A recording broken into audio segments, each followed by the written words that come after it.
काहे जालू गुजरिया मोर नगरिया छोड़ के। काहे जालू गुजरिया मोर नगरिया छोड़ के। आप सुन रहे हैं एजी एंटरटेनमेंट की धमाकेदार प्रस्तुति।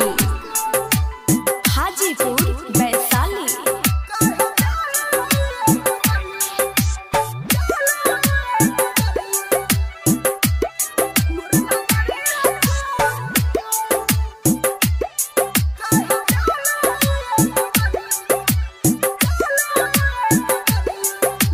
Mix by AG recording studio. जिंदगी में आइलू जब से दुख भइल दूर हो। हमारा से बोला कवन भइल बा कसूर हो। हमारा से बोला कवन भइल बा कसूर हो। एक बार आँख खोल के दोनों मुस्काई दूर तो के नहीं जाए देहब जरूर हो। रुसल बारू हमसे काहे लाचा दरिया ओढ़ के। रुसल बारू हमसे काहे लाचा दरिया ओढ़ के। काहे जालू गुजरिया मोर नगरिया छोड़ के।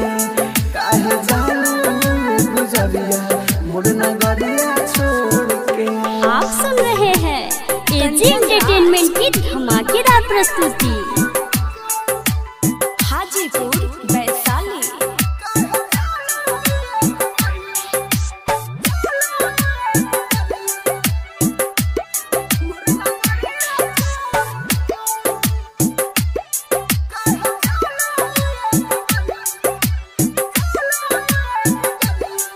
Mix by AG recording studio. माई बाबू कहे अब उठबू ना तो कहबो। ऐसा न आए हमसे करे न रहबो।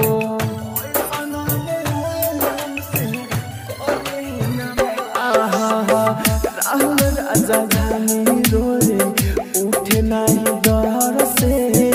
अमित हसी कविता करे कैसे घर से।